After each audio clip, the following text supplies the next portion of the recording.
Too Many Men on the Mic, presented by NetFront LLC. Now here's Coach Drew and Coach Jared.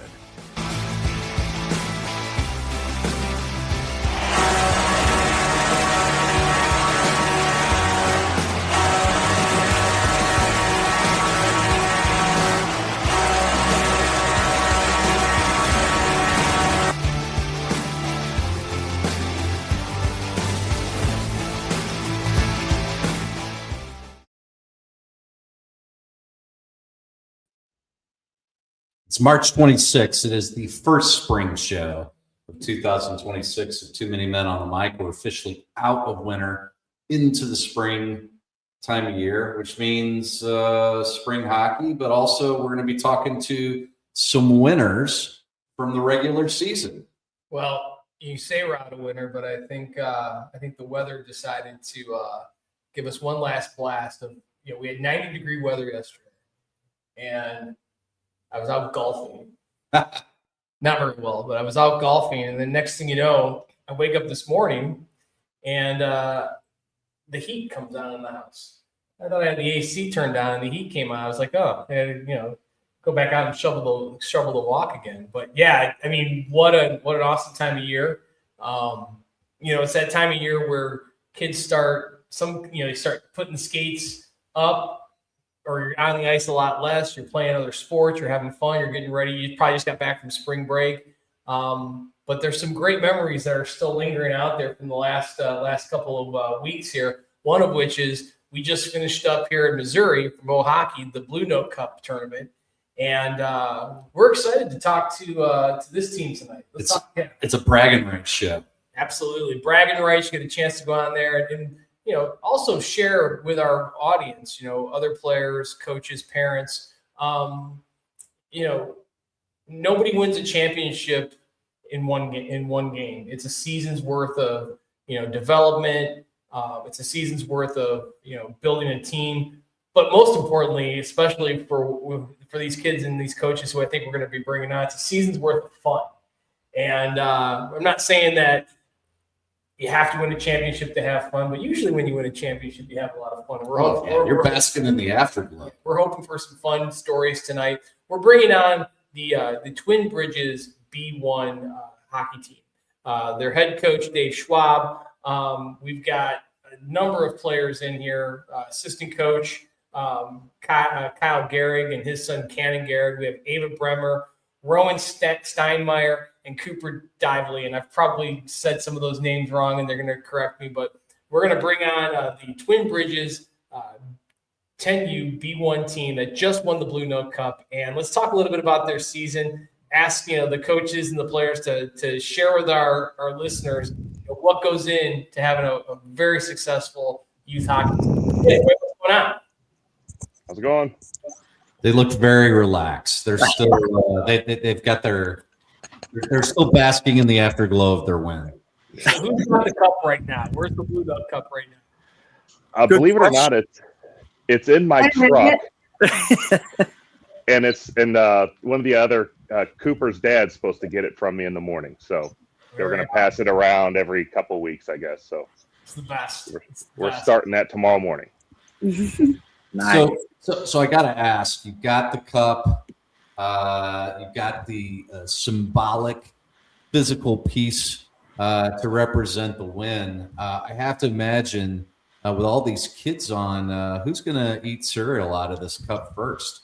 Ava, is that what kind of cereal are you going to eat out of the cup, and what's your go-to cereal that you're going to eat out of the cup, or are you going to do something else with it?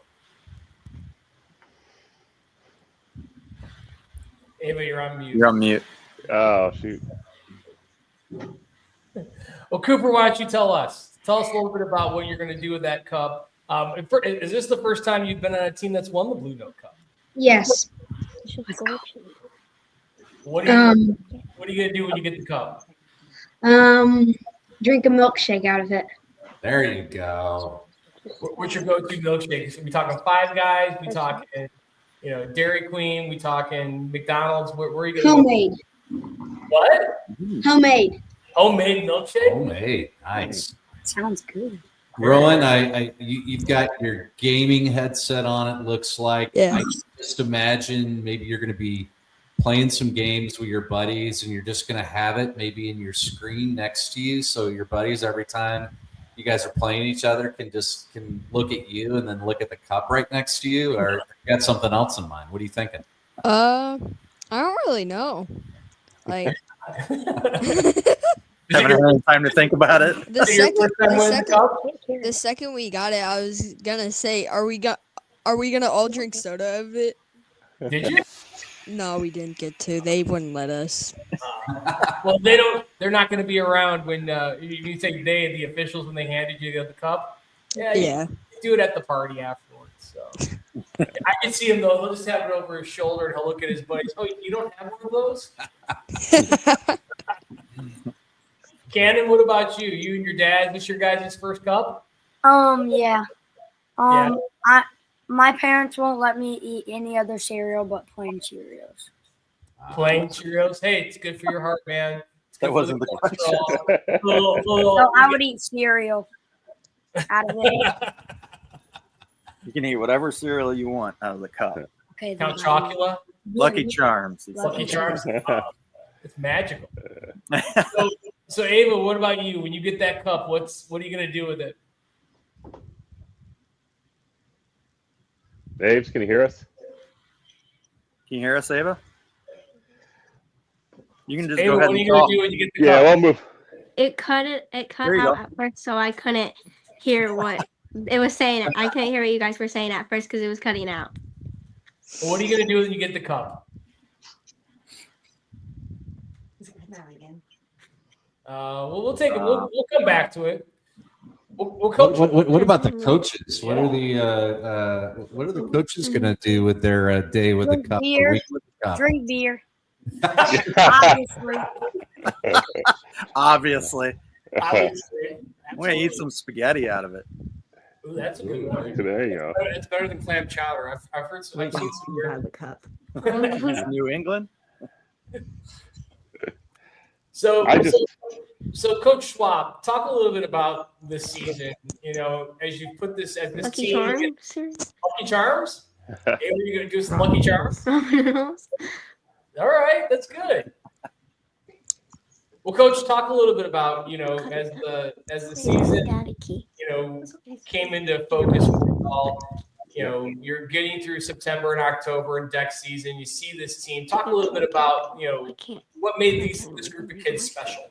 How were they to coach? When did you get this? We were going to be good. I think from the get-go, when they did the tryouts and stuff, the team above had a lot of really good players, and I felt like they had a good pool to choose from, and that left us with a good group too. And so whenever the season started getting underway, this is my first year head coaching. I relied on the other coaches who knew some of these kids a little better than me. I didn't pick the team. It was handed to me. Sure. And I talked to all the coaches. We're all very humble. I feel like I listen to everyone's opinion, and we looked at the team and said, hey, we got some really good skaters and most of them are on defense. And so we went with that. And then we said that, on the bottom side, we needed to increase our skating ability. And so a lot of our practices revolved around almost 20 to 30 minutes of just edge work, especially in the beginning of the year. And then we focused on using the points a lot and moving the puck around the perimeter. We did that a lot, and it just slowly kind of evolved into just a very good little system. And we focused on a lot of skills. We had half ice practices, so it's not like I could teach a crazy amount of breakouts or any kind of regroup. I think we tried a cycle one time, and that was a disaster. So I gave up on any kind of system work and just kind of worked on keeping the puck out and around the perimeter, and it seemed to work well. That's great stuff to do at 10U. So, Coach Schwab, you said it was your first year coaching this year. Mm-hmm. Were you an assistant coach before? Yeah, I always helped out on 8U and 6U with my kids' team, and then this year was the first year they handed me the reins. So Rowan, if you had to pick, what's Coach Schwab's style? What What's a word would you say is Coach Schwab's style when he's out there coaching you on the ice? I'd say he's way nicer than my dad. By a lot. By a very much a lot. Who's also an assistant coach. Who was head coach last year. Was I nice to my son though, Rowan? No. No, not at all. No. We didn't even invite him on the show here. Oh no. Yeah. Yes. We don't want that. Well, and you talked about half ice practices a lot. That's great. We had your coaching director, Tyler, on our show a couple months ago. And does he come out to any of your practices throughout the season and help out and share some words of wisdom? We have some elite. He does elite with us sometimes. So he comes out a lot of times for those. So that's like a special practice that his hockey school runs, and they do all the drills and everything just to give the kids a break from us coaches. It's pretty nice. Yeah. So, Coach Kyle, when you're looking back at this season, and it sounds like you've had some experience with a lot of these kids. What surprised you the most? Whether it was from the team or individual players, or just what surprised you the most? Being around these kids. I mean, just their compete level was honestly amazing to me. We were not, we asked a lot of them in practice, and we pushed them hard, like further than you normally push 10-year-olds, I would say. But the only reason we did that is because they kept responding every time we did it. So we're like, okay, let's keep doing this. Let's keep going more. And honestly, like, I would say for me, I didn't know what we had going into the season. I knew some of the kids, and I knew we'd be pretty good. But we got into the very first tournament, probably right after Dex season, and we played up against mostly A teams, A2, A3 teams, and we won the whole thing. And I think that's when I looked at the coaches, and I'm like, okay. So let's go. So that was we realized it right off the bat, I think. But they just continued raising their level all season long. It sounds like you've had some players that maybe started at one position and then maybe moved positions as the season went along. Talk a little bit about that. Did the kids come in?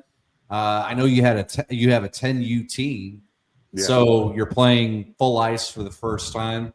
Did kids have an idea of what kind of position they wanted to play, or did you just kind of look at the kids as you started off and say, okay, based on what I see, I think you're going to be most successful as a defenseman or a forward? How did that work? We tried a couple different things. Like I wanted Rowan to play D, but he doesn't really care for it. So I wanted him to, even though he's really good at it. He was really good at it. But if the kids aren't having fun, then what's the point here? So if they didn't want to do it, I tried another kid, Brady, at defense, and he came to me after like a game, was like, I don't want to do this. And so I actually asked Ava, who was a forward, and she moved to D, and she was absolutely incredible. She locked it down. It was a fun season to watch her play and develop. She grew a lot. Well, I've heard you say fun now twice, and I'd love to hear, Cooper, what do the coaches do? What does Coach Schwab and the other coaches do to make practice fun for you?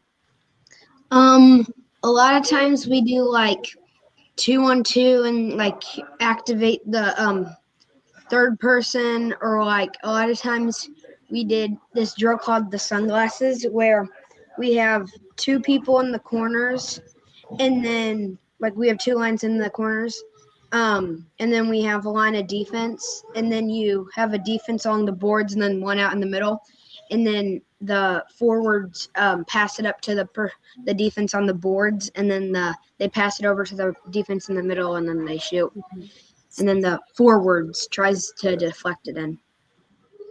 Love it. Rowan, what about you? What do coaches do? What do your coaches do to make practice fun for you? Like most of the times, like whenever we were like getting really angry at them for pushing us, they like swapped the drill to make it like better. Yeah. What's your favorite? Probably the drill where like it's a shootout, but like there's one side and then they shoot, and if they miss, then if you miss, you have to like do sideboards, and then the other team goes, and if they make it, then the other team has to do sideboards. How many times were you missing, Rowan? A lot. I'm not great at shootouts. Cannon, Cannon, tell me a little bit about, you're a forward. Tell me a little bit about the thing that you were at this season after you got to a certain point where you're like, hey, we can be really, really good. We may go pretty far. When did you realize that as a player? After we won that first tournament, I just thought a lot of us had chemistry, and we were like really good at passing and talking on the ice. Talking on the ice. That's like I coach high school, and there's some high schoolers I can't get to say a word out there. So you guys as 10Us are out there communicating with each other. Imagine what you're going to be like when you're playing high school and midget hockey. That's just so exciting.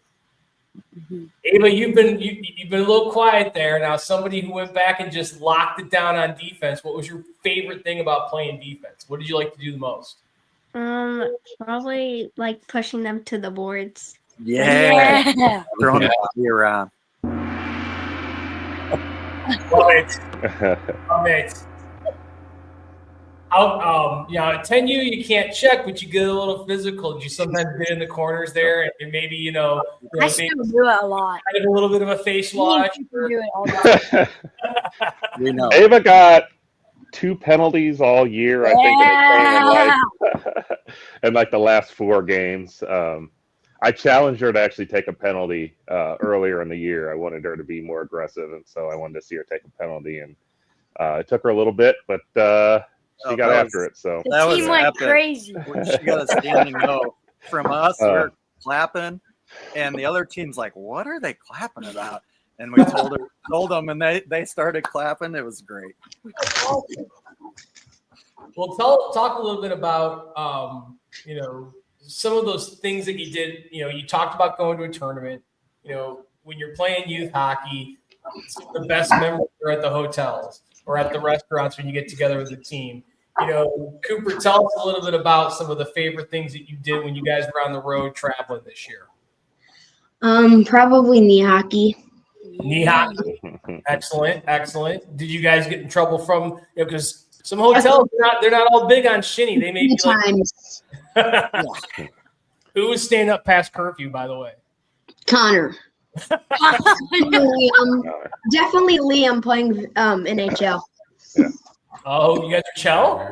Yeah, he brings his PlayStation everywhere he goes. We're taking this to another level. Then, Cannon, if you're making yourself in Chell, tell us a little bit about what's going to be your number one skill set, man. What's going to be your probably checking people. I would probably put my fight mode on often, and then probably speed and shot. We're gonna have to introduce you to our buddy Cam Jansen. I think he'd talk about that. Rowan, what about you?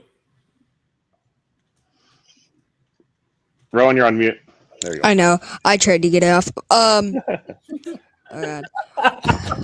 Coach, it's the off season, buddy. I'll get there. He's like, pipe down, coach. I got this.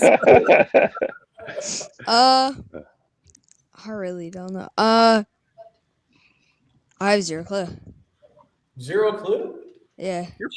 You're pretty physical too, Ro.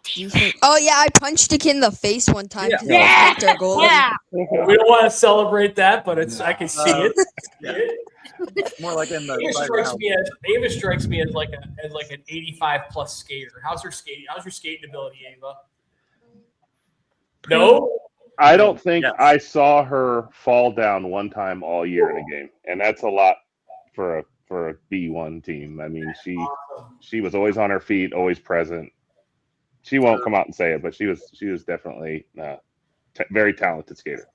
He's humble. So what's an ism of the coaches? So Cooper, when you're what's one ism that your coaches say? So maybe it's a phrase they say frequently. One of the things we sometimes say is net front. Do your coaches have an ism that they say frequently when you're out on the ice? Yeah, play hard, fast, and strong. Oh yeah. I like that. Cannon, I saw you with your hand up. What do you think? DJ always says win the period during the break of periods. Excellent. Ava, how about you? Is there an ism that sticks with you? Back door to like the forwards, like if there's someone behind the net to like cover the back door. Okay. Cover back door. Cover the back door. Okay. Cooper, you got another one? Coach Chad Rowan's dad always says, win the shift. Yep, absolutely. We've got a bunch here too. Like if you lose a battle, start a battle, and you can't spell goal without net front. Look it up. Rowan, you got one?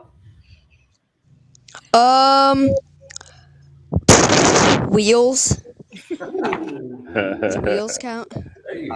What? Dad always says that. Like he's obsessed. I would always yell that from the door when I thought they had a lane from the defense. Mostly Jet. Mostly Jet.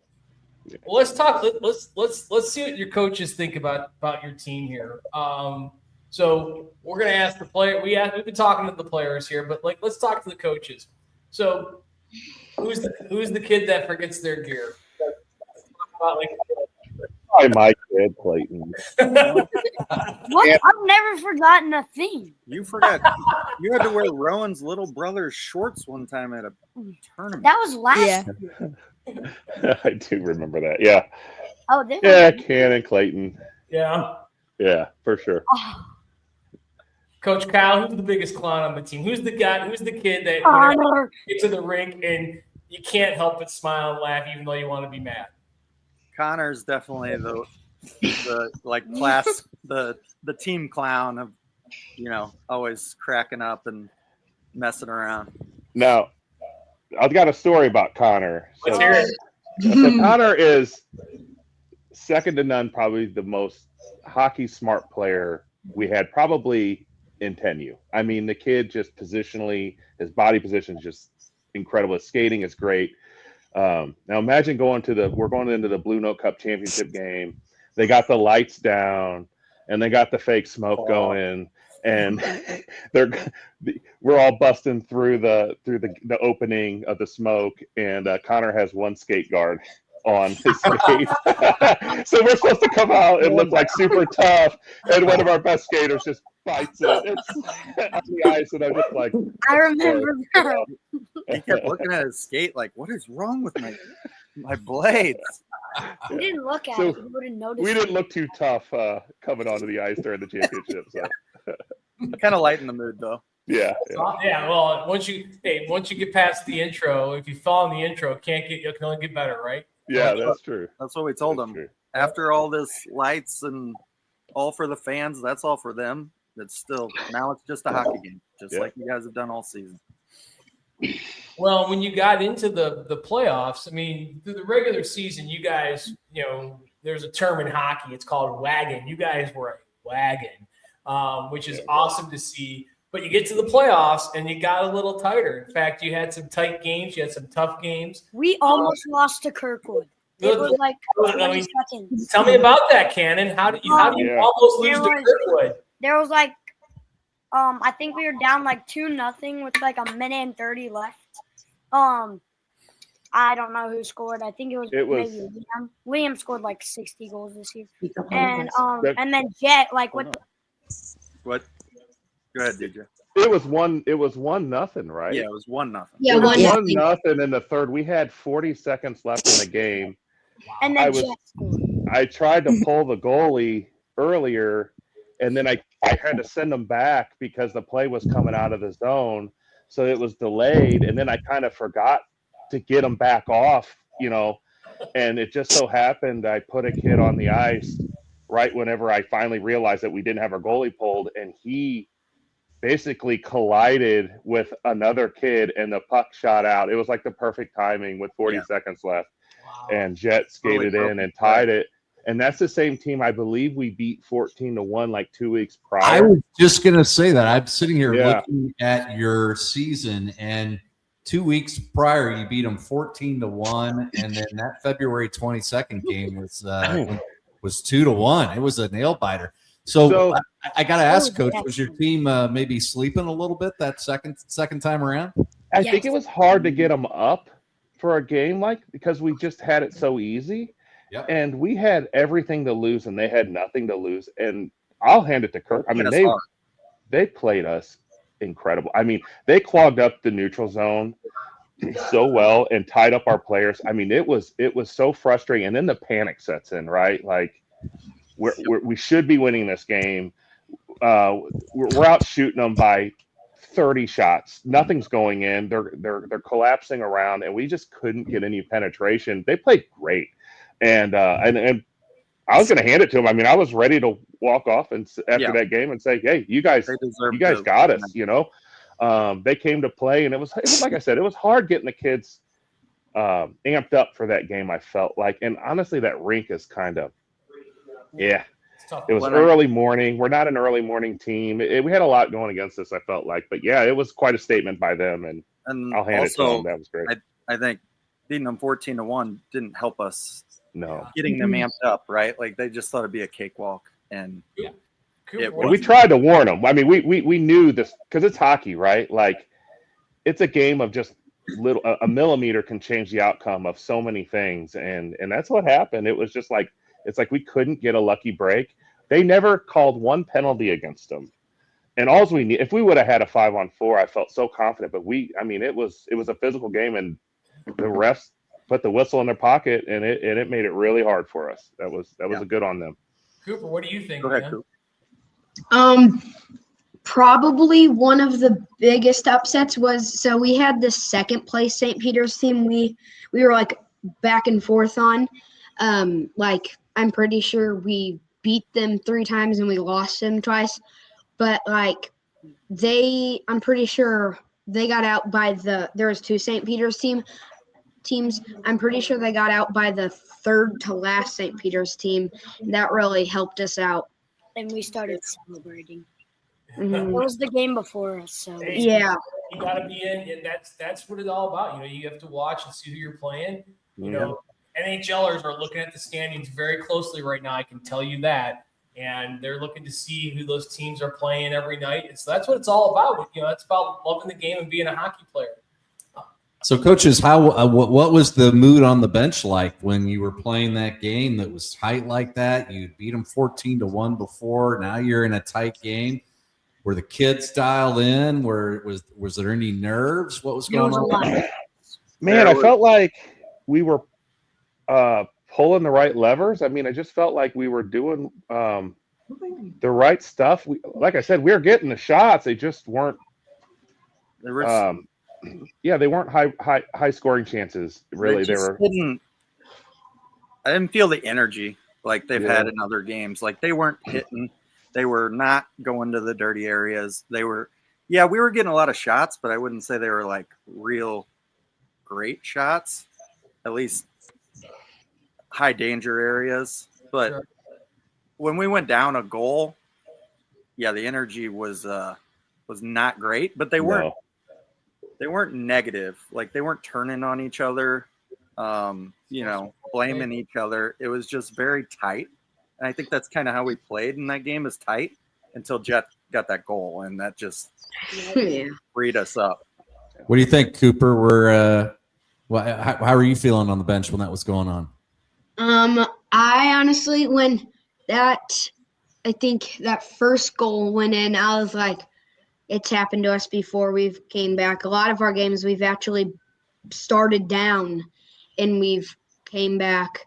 But I knew we have a ton of good goal scorers and super fast kids on our team who can get some goals for us quickly.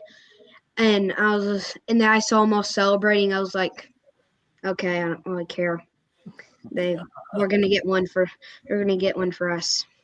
And then it just didn't happen. So it was Yeah. And then I started freaking out. everyone. The panic set in. Yeah. Every minute counts. A goal you score in the first minute's worth the same as you score in the last. Not how you start, it's how you finish, right? Ava, what was your favorite part of the whole season? If you could go back and take a look at this season, your first Blue Note Cup, changing positions, what did you have the most fun, or what was your favorite part of the season? To defense, I had way more fun on defense. Well, and you had fun on defense because I love it. She had more fun on defense, I think, than playing forward, is what you were saying. Is that right, Ava? Throwing them in the corners. That's right. Rowan, who's got the smelliest gear? Oh God. Liam. I can see that. Cooper, I want to get your best Coach Schwab impression.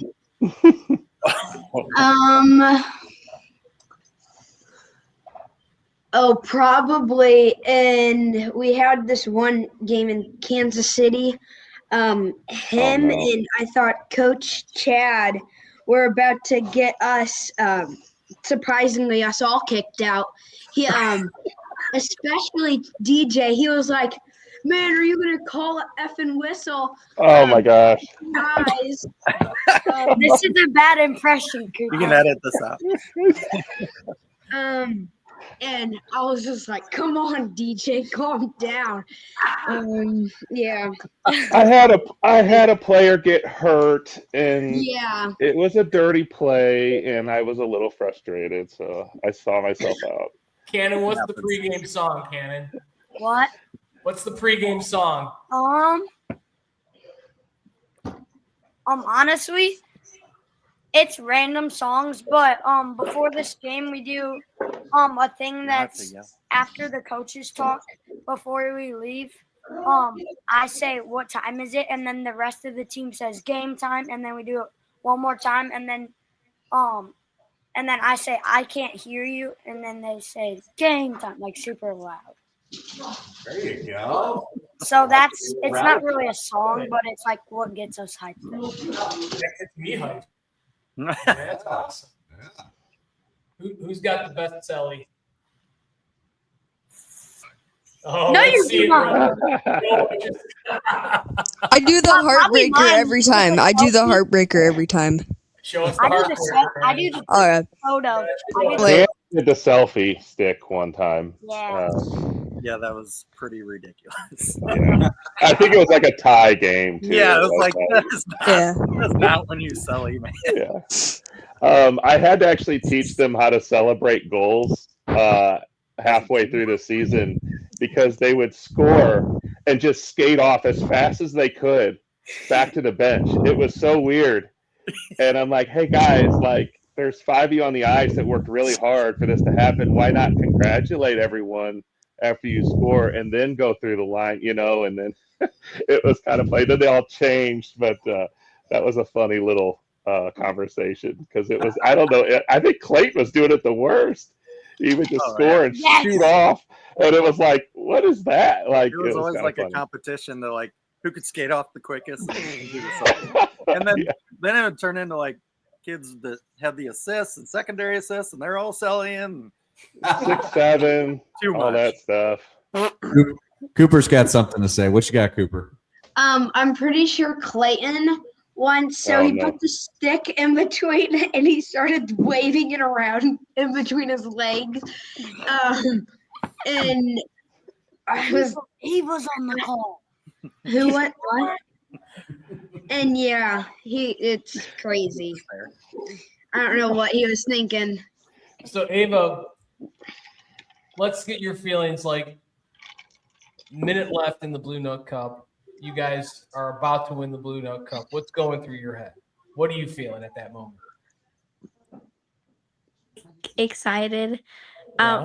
I I was in the penalty box though, so I was trying to figure out if That's right. I was She asking was. to go out and play forwards or go back to defense. Because the penalty box is across the ice, and they don't really know. And I just usually tell them, you got to hit the ice because I got to get a player back, as quick as possible. So Were then you we guys had on the three- NHL rink or the Plager or the USA rink? Yeah, it was. Was it the Plager. Plager? Yeah. It's the box funny, on like the other side. Yep. So then they were like, at one time we had all three of them in the box. There was three of them at one. Winning games, all these I penalties, think right? they thought they were going to get to skate more. So like we were taking more penalties because they could get 2 shifts at once. Gotcha. it's funny the things that you don't realize you have to teach until it Yeah. happens. Stuff like that. Like I would have never thought, hey, if you're across the ice, don't skate all the way across if there's a play in front of you and try and come to the bench. Like go play, and for a defenseman, of course, that's tough because then you have 3 defense out there. But Well, I mean, that's the unique thing when you play out at Centene, because the majority of the rinks you play at, your penalty box is right next to the bench. yeah, So, Right. It's a unique setting, and you're not alone.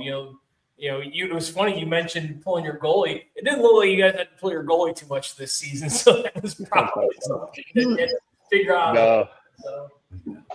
We hit a bad stretch in January. I don't know what. I think everyone's coming off Christmas break, and it was weird. One of our Connor wasn't with us for a couple of games, and we were in Merrimack. It was like 8:00 at night on a school night. I think it was LA. And like we go into it, like 30 seconds into the game, a shot goes off Ava's leg pad and goes in, and it was like we just couldn't crawl out of that. And we lost that game 5-4. And then the next game was that Saturday we played St. Peter's, who they've always just gave us trouble for whatever reason.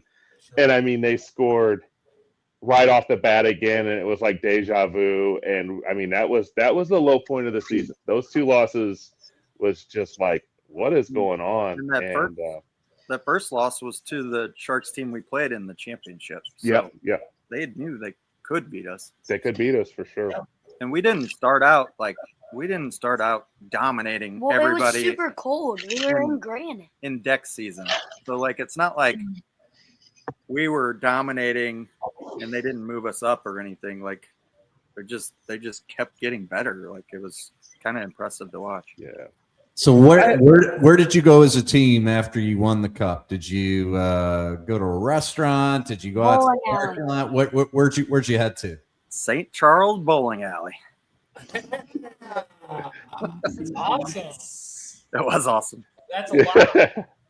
And who's the pro bowler on the team? I think they all had bumpers on. So I accidentally broke my bumper. Yeah, because we threw it instead of. No, I didn't throw it. It bounced. Yeah, and then we had a competition to see who could roll the bowling ball the slowest, and we got like 6 of them stuck on one lane. Don't take hockey kids to bowling alleys. No. Really don't take hockey kids anywhere but hockey rinks. It was hilarious. And then the guy started getting all mad, the manager, and then he was about. It looked like he was about to kick us out. So, detecting a theme, we almost get kicked out in Kansas City. We almost get kicked out of the hotel for playing too much knee hockey. Mm-hmm. Yeah, I think we've kind of seen that this team, the team that wins together, gets in trouble together. Oh yeah. Yep. Oh yeah. Well, hey, we're joined here again by Coach DJ Schwab, Coach Kyle Gehrig and his son Cannon Gehrig, Ava Bremer, Rowan Steinmeier, and Cooper Dively of the Twin Bridges 10U B1 Blue Note Cup Championships 2026 style. Guys, as we're winding down here, what are some things that you'd like to say to your coaches about the season, that made the most impact for you? These coaches, and as a coach, I'm going to tell you, they put a lot of time and effort into helping you guys be good hockey players, but hopefully humans. What are some things you'd like to say to your coaches about the fun and what was your favorite part of the season and how much you're appreciative? Go ahead, Cooper. You go first. I see you. from like at the start of the year, I saw like a lot of our coaches as like a lot of things. Like one is like a role model. Definitely like someone who, if we got the drill wrong, they'd show us how to do it and how to do it right. And probably one of the funniest coaches I've had. To all of them, basically, they were all super funny and fun. Ava, what about you? Hey, to DJ, thank you for making me play defense. That was a no-brainer. Yeah, I don't think you were getting much choice there. But Yeah. Bro, what do we got there for your coaches?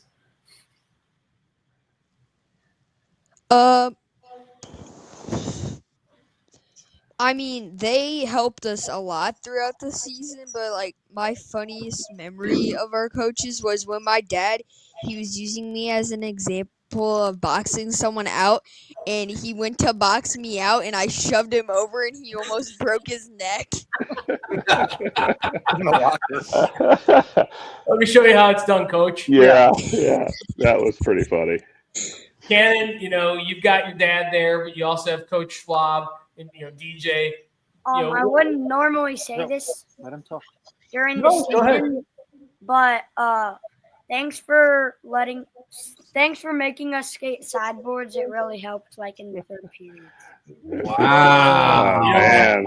That now is recorded forever. I really didn't. I don't feel like we skated that hard, do you, Kyle? Well, we could have skated them harder. Oh, yeah, for sure. It's like Herb Brooks here. Jeez. Yeah. We'll lock up. Go ahead. Yeah. Turn out the lights. Cooper, you got more, and what else you got? Also, one thing I've heard is last year I didn't have as much confidence. I didn't have nearly as much goals as I had this year and like assist. Just thank you, coaches, for like getting my confidence back and help some more players. And then That was all you, buddy. And at the You end did of the that. season, bro, you started screaming, bro. It was awesome. Hold on, Rowan had something he wanted to add there too. I saw his hand up. I was gonna add to the sideboards thing. This year they were like slacking on the sideboards. Last year, if we didn't want to do sideboards, they would like scream at us, like "Get your butt on the side, skate." Rowan, I tried to make. Rowan I sounds tried to. Sorry, I was gonna say I tried to make the practices. I would go over the coaches. I tried to keep as many kids involved, like not a lot of standing around. Like I didn't like the drills with just 2 kids going, and so I didn't have to skate them so much. And like I was getting kind of crazy about it. Like I'd be counting how many kids I'd have standing at one time if I did this drill, and you got to maximize the ice time. And then I felt like I didn't have to skate them so much because I kept them moving. That was my strategy. I wasn't perfect. Obviously, we had some pretty bogus drills, but for the most part, they worked out. I'd say we worked on, because the team was so, well, they had such good hockey sense and they gave it their all every practice. Like we were able to like actually implement some systems, that, you wouldn't normally even think about doing with a 10U D1 team, but that's all because of they bought in. And, like I said, the harder we pushed them, the more they kept responding. So it's like, okay, let's keep going. Yep, it's a player-led team. You guys were, just kind of getting them out there. And some of the best coaching is when you let the kids lead and you get a little bit out of their way, and next thing you know, you're winning a Blue Note Cup. Yep. What do you got there, Cannon? Earlier when we were By talking. the way, what an awesome hockey name. He's got a cannon. I love it. When we were talking about favorite drills, my 2 most favorites were something called the one-on-one-on-one. It's where everyone for themselves, and then whoever scores gets to stay out there. And then there was also something that we like made up through, like my dad made it up like halfway through the year. It's called the corner drill, I think. It's where there's 2. I didn't make it up. Yes, you would. Hey, go with it, Dad. Just go Yeah. with it. And then so there's two people. So we're in the corner. There's a net. There's two nets. And then there's 4 lines. 2 people in each line go out and battle and their teammates.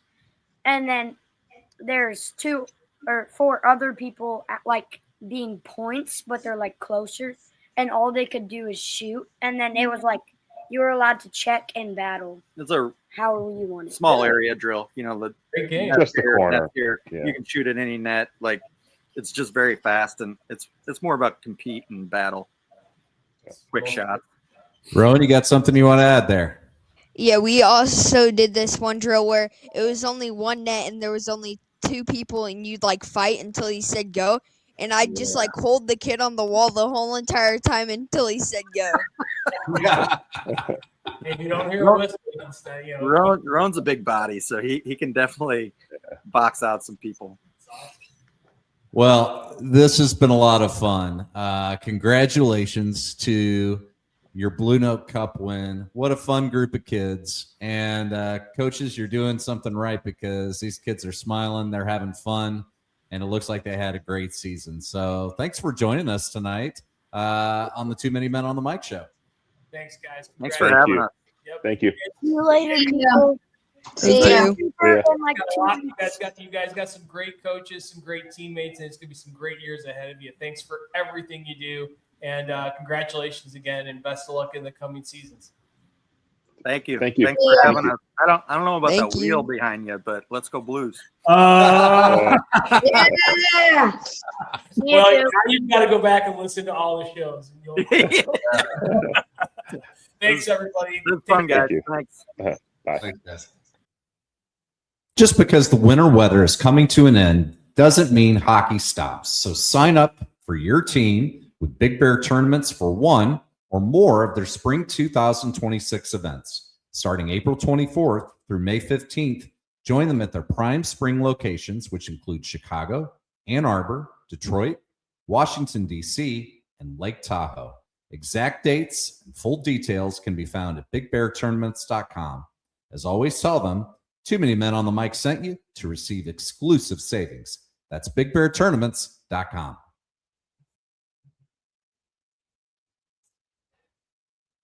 Real quick before we jump back in, if you're enjoying Too Many Men on the Mic, hit like and subscribe on our YouTube channel.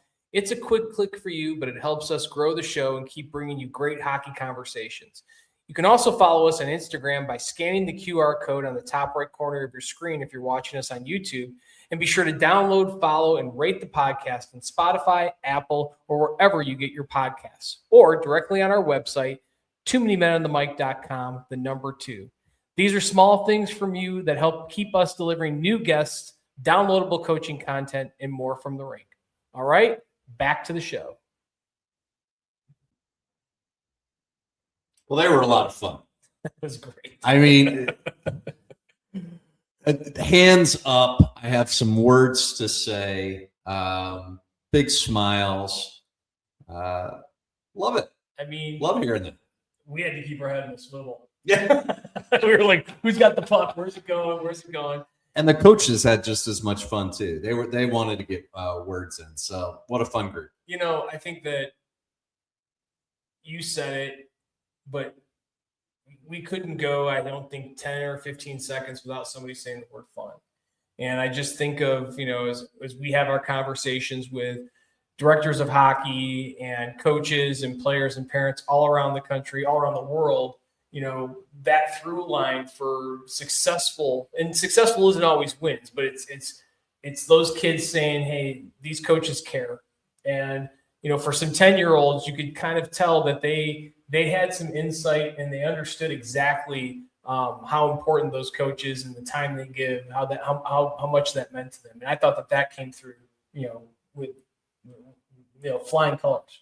Yeah, I liked all the different perspectives, everything from confidence as a player to I found my position. I found the spot for me on the team. So I felt like each player had something that they really got out of it from this group. Yeah, and I think if you're listening to that And look, they had a very successful season. This wasn't something where things came together for them at the end. This was like from the jump. They were. You could tell they were all friends. They were supporting each other. Like, I love the story about how they were clapping and getting excited because Ava took a penalty. Oh, yeah. And you even saw it on the screen as we're talking to them, as they're kind of nodding their heads or they're covering their mouths, trying not to laugh about the different stories. And, if I'm a coach, which I am, but if I'm if you're able to build that dynamic in that environment where the kids are in it for each other, I mean, coaching then really, really becomes easy. Yeah, it'll be interesting to see these kids all stick together and move along. Yeah, Twin Bridges, we've talked to Tyler Elbrecht, who's their director of hockey, and they've got some great programs over there. Their elite program is something that they tout very, very heavily, and they've got some successful players. They've graduated some kids to Central States, whether they're playing for the Sting or the Americans or for Chesterfield. And they've certainly had their fair share of Tier 1 players, whether it's for Car Shield or for the Blues. So they're doing something right over there. And for me, it's just so cool to see, you get a group of 4 players and 2 coaches, and I don't think they could wipe the smiles off their faces if they tried. It was just such a great memory that, they're going to be 30 and 40 years old and remember this year. They're going to have a great spring. Absolutely. Great, great spring. So is the wheel behind you going to have a good spring? What's happening there? They're 3-1 since Dylan Larkin got hurt. Not that I'm counting. They had a big win against the Habs on Thursday, and then they took it to Boston and they ran into this dude called Jeremy Swayman, who made like 50 saves. And word on the street is that Dylan Larkin was practicing today with the first power play unit. Nice. He's probably going to be on the ice tomorrow when we play Ottawa. We'll see. I'm right now. My focus is kind of split between the Red Wings, the University of Michigan, the #1 hockey team in the country, #1 seed. They won the Big Ten tournament. And then I've got this team that I'm getting on an airplane with tomorrow to fly out to Philadelphia to play in the national tournament, the African American 18U team. That's for all the marbles. That'll be fun stuff. Yeah, we're going to have some Philly cheesesteaks. We're going to, what's really nice about it this year, 1 game per day only. Oh, nice. So, the game starts, they play their a lot of sitting around. Yeah, they play their round robin pods Wednesday, Thursday, Friday. And then quarters, semis, and finals are Saturday, Sunday. So, fingers crossed, they've got a chance because they're there. So that's good. Well, the Blues are making things interesting as always because coming out of the Olympic break, they've been one of the better teams that's out there. And so I'm not saying it's me. I've just heard some St. Louisans say things like, what are they doing? Winning games. Come on. We want to get that high draft pick. You know what? Players don't care about draft picks. The players, they look at those guys as coming to take their jobs, and rightfully so. But I think it tells you a little bit, right? You had all these rumors swirling around, whether it was Binnington, Franco nearly gets traded. I think Robert Thomas and Kyrie's name came up. And, I went to a game. Yes, I went to a Blues game. I know. You went to the Edmonton game where we won an OT. And that OT snipe from Thomas with like less than 2 seconds left. That's why you can't trade the man. You really can't. I think you've got to, how do you trade a #1 center who's under 30? How do you do it? We're past the trade deadline, so it didn't happen. That's right. Did not happen. We're down the stretch here though in the NHL. The West is wide open. In terms of that Pacific Division. I can't. You think about young teams turning around that are having fun.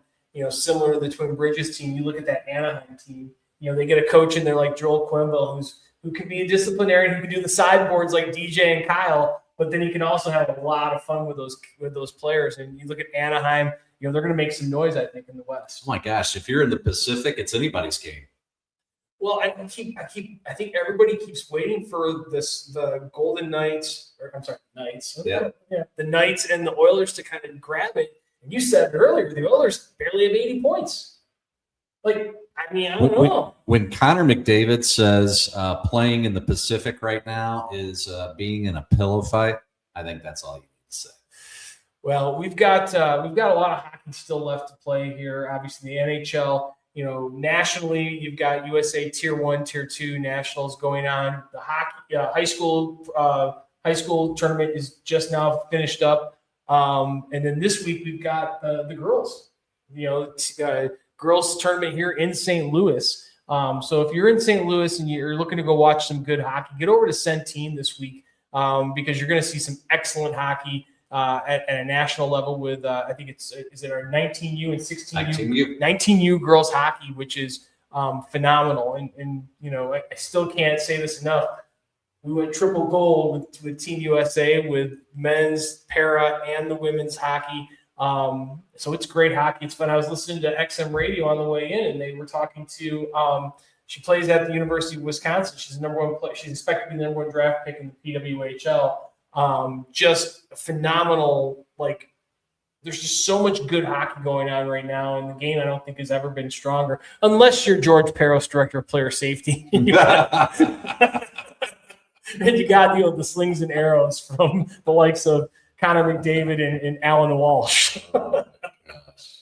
So, but I'm excited for our opportunity here on this show. Hopefully, we're going to be talking to some more Blue Note Cup winners, and hopefully, we'll be able to talk to some national winners as well. Go out and watch some hockey. There's some great hockey left, and we're going to put a tie bow on this one right now. Put a fork in it, and get out and enjoy some warm weather, and go watch some great hockey. It's out there for you.